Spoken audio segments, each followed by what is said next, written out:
네, 여러분 안녕하십니까. 오늘은 전두환 전 대통령의 손자 우원이 이 아이 얘기 좀 하겠습니다. 27살 먹었는데요. 새벽 6시에 인천공항으로 들어와서 곧바로 긴급 체포가 됐습니다. 마약 투약 혐의로 이제 수사를 받고 있는데요. 서울경찰청 마약범죄 수사대, 대한항공 K086편으로 이제 뉴욕에서 인천으로 들어오는 비행기를 타고 왔는데 입국한 직후에 체포가 돼서 이제 압송이 됐습니다. 경찰은 이미 법원에서 체포영장 그리고 신체 압수수색 영장을 정식으로 발부를 받았습니다. 앞으로 이제 구속영장까지 발부를 받을지 여부는 수사 결과에 따라서 바뀔 수도 있습니다. 이 아이는 전우원, 이 아이는 3월 13일부터, 그러니까 지금부터 한 2주 전부터 SNS, 유튜브, 언론 인터뷰, 이제 이런 것들을 통해서 이른바 자기가 알고 있는 전두환 전 대통령 일가의 비자금에 대한 얘기를 많이 했고, 그리고 본인이 알고 있는 지인들이 마약 사범이다, 이런 얘기까지도 했습니다. 지난 금요일에는 유튜브 라이브 방송을 하는 도중에 마약을 직접 투약을 하는 그런 모습을 보인 뒤 병원에 실려가기도 했습니다. 당시에 이 아이 전우원이는 이렇게 얘기를 합니다. 이게 MDMA라는 약입니다. 엑스터시예요. 이건 DMT라는 겁니다. 이것도 할 거예요. 그러면서 마약을 잇따라 들이켰습니다. 그러면서 이런 말을 전우원이는 합니다. 이거 해도 안 죽어요. 근데 검사했을 때 나와야 되잖아요. 그러니까 다 할 거예요. 제가 이렇게 방송에서 마약을 먹어야지 검사를 받고 형을 살 것 아닙니까? 죽지만 않았으면 좋겠어요. 이거 하고 벌 받아야 되니까요. 이런 말을 했습니다. 그러고 나서 제가 갖고 있는 마약을 먹었습니다. 어지럽습니다. 무서워요. 무섭습니다.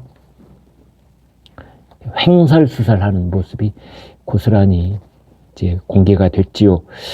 경찰하고 구급대원이 출동을 하자 또 엄마를 막 찾기도 했습니다. 이 전우원 이 아이는 국내에 체류하는 2명의 지인도 이제 마약을 했다, 이렇게 말하기도 했습니다.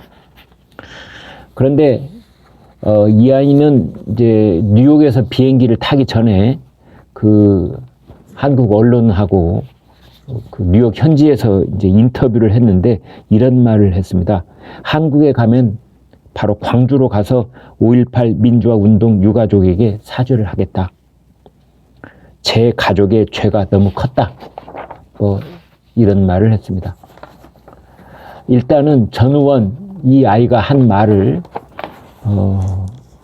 더하거나 빼지 않고 그대로 여러분께 좀 전달을 해드리겠습니다. 어릴 때 집에서는 5.18은 폭동이었고 우리 가족이 피해자라는 교육을 받았습니다. 이후 비극을 겪으신 분들의 진실된 이야기를, 그 증언을 듣고 진실을 깨달았습니다.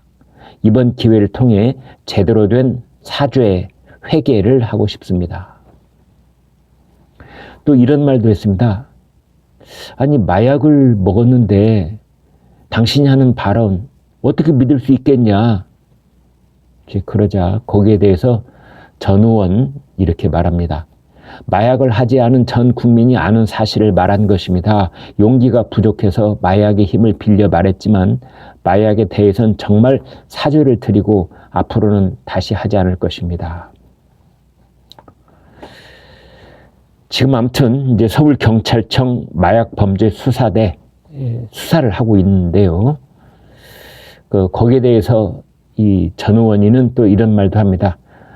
조사를 받겠습니다. 사죄를 할 수 있는 기회조차 혜택이라고 생각합니다. 뭐 이런 말도 했습니다. 아무튼 가족들은 이제 이 아이가 한국에 오는 것을 만류를 했다라고 본인이 얘기를 하더라고요. 이 부분 다시 한번 그 얘기를 조금 더 자세하게 말씀드려 보겠습니다. 5.18 민주화 운동에 대해서 어떻게 배웠나라고 이제 기자가 물었습니다. 그러자 이 아이가 하는 말이 이제 이런 대답입니다.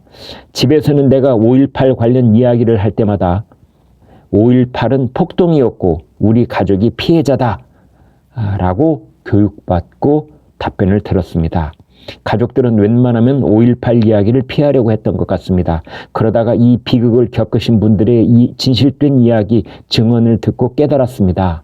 제 가족의 죄가 너무 컸고 가족들이 그 사실을 저에게 숨겼다는 것입니다. 저 스스로도 이기적이고 나약한 인간이었기 때문에 진실을 외면하고 도망치기도 했습니다.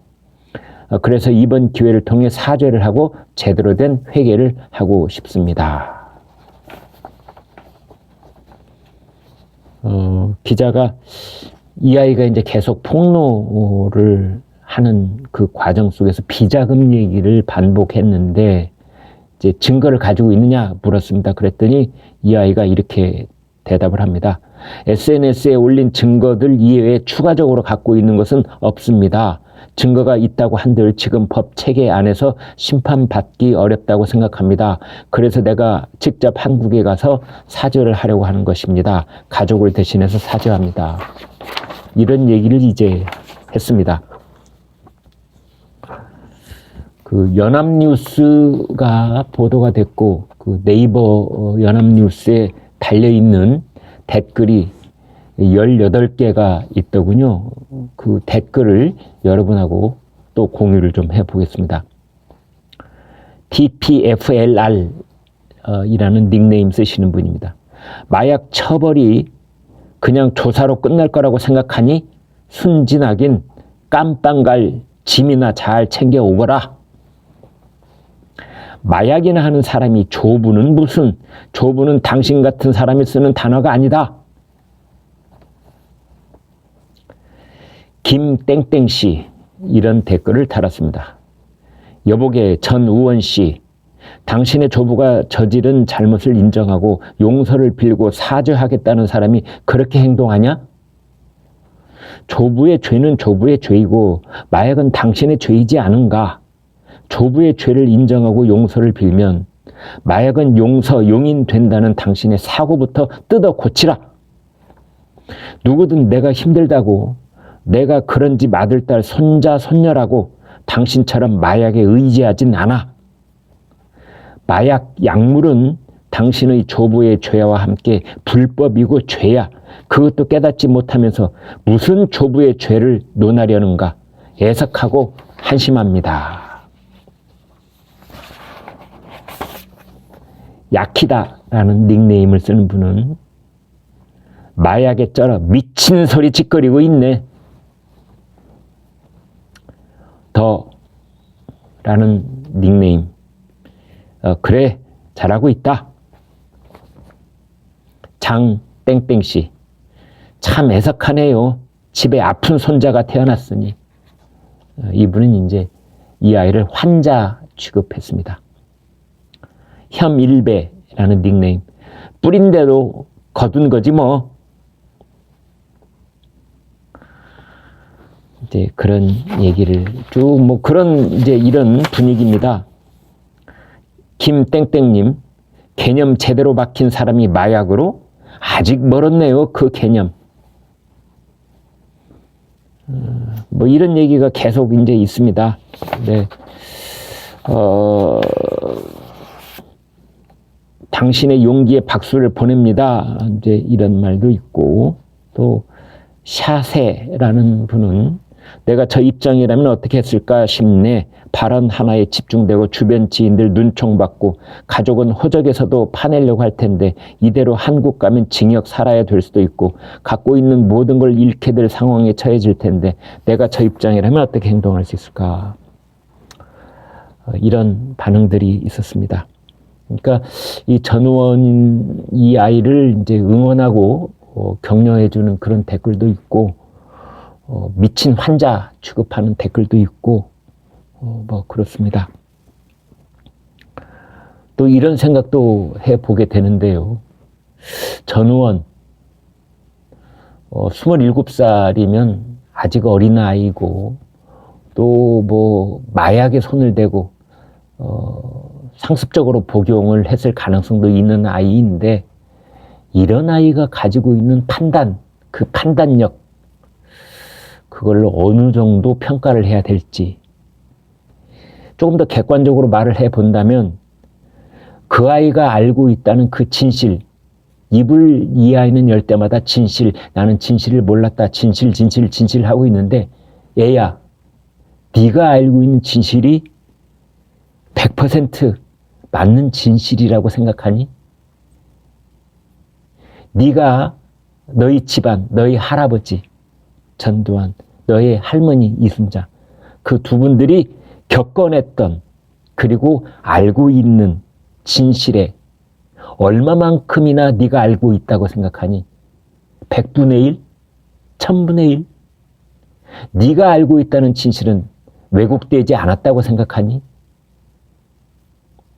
네가 어렸을 때, 그러니까 코올리게 시절, 조금씩 세상 물정에 눈 뜨고 싶어 하던 그런 중고등학교 시절, 이때 들었던 이야기와, 그 다음에 이제 미국에 가서 미국에 돌아다니고 있는 전두환 전 대통령에 대한 정보, 그것들을 이제 이 아이는 흡입한 것으로 보이는데요. 미국에 떠돌고 있는 전두환 전 대통령에 대한 진실, 그게 100% 맞는 진실이라고 생각하니? 도대체 실체적 진실은 어디쯤에 있을까? 이런 이야기를 해보고 싶은 거죠. 지금 이제 한국적 상황은 그 작년 7월 1일부터 시행이 되고 있는 5.18 특별법이 있습니다. 이 5.18 특별법은 허위 사실을 유포할 경우에 5.18과 관련해서 5년 징역 또는 5천만 원 벌금, 5년 징역까지 가능하도록 상당히 중벌을 내릴 수 있는 법이 5.18 특별법입니다. 이제 그래서 이 전두환 전 대통령과 관련된 부분, 그러니까 이 아이가 알고 있다는 할아버지의 진실, 자기 아버지, 자기 큰아버지, 뭐 자기 작은아버지, 그 자기 일가 전체에 대해서 알고 있다는 진실과 5.18과의 관계, 뭐 이런 것들을 얘기하기 시작하면은 그 토론은 상당 부분 좀 제한적일 수 있다. 이제 이런 겁니다. 그래서 이 아이가 지금 27살인데 앞으로 10년 뒤, 앞으로 20년 뒤 지금 했던 행동들에 대해서 이 아이는 어떤 반성을 하게 될 것인가. 그때 자기 발등을 찍고 자기 가슴을 쥐어뜯으면서 또 제2의 반성을 하게 된 날은 오지 않을 것인가. 이제 이런 생각도 해보게 됩니다. 아무튼 여러 가지로 민감하고 조심스럽고 이런 상황인데요. 그것은 5.18 특별법도 있지만 여러분 관심 갖고 들으셨는지 모르겠습니다만 지금 한국 서울에 있는 언론들도 마찬가지입니다. 전두환 전 대통령이라고 표현하는 언론도 있는가 하면은 얄짤없이 전두환 씨라고 하고 있는 그런 언론도 있습니다. 전두환 씨라는 표현을 하고 있는 언론사가 있고 전두환 전 대통령이라는 언론사도 있습니다. 연합뉴스는 전두환 전 대통령이라고 했고 몇몇 방송사는 그냥 전두환 씨라고 하고 있습니다. 그 방송의 아나운서, 뭐 프로그램의 진행자, 출연자까지도 다 전두환 씨라고 하고 있더군요. 이런 상황입니다. 이렇게 대립되어 있는 상황인 겁니다. 전두환 전 대통령의 유골함은 아직 안장이 되지 않았습니다. 아직도 장지를 정하지 못하고 있습니다. 전두환 전 대통령의 장례식은 아직 끝나지 않은 셈입니다. 이런 상황 속에서 이 아이가 자기 할아버지에 대한 그 이야기를 폭로한답시고 자신이 알고 있는 진실을 얘기한답시고 그 무엇인가를 자기 나름대로는 뒤 흔들어 놓고 있는 몸과 마음이 많이 아픈 그런 아이인 것 같습니다. 전두환 전 대통령에 대한 평가도 지금 갖고 있는 국민 전체가 갖고 있는 평가 그 지형도 진영에 따라서 극명하게 갈리고 있는 전두환 전 대통령에 대한 이런저런 평가들 앞으로 세월이 흐름에 따라서 그러한 평가에도 많은 변화가 올 것이라는 생각이 듭니다. 네, 여러분은 어떻게 보시는지요? 오늘 말씀 여기까지 마치겠습니다. 구독, 좋아요 부탁드립니다. 고맙습니다.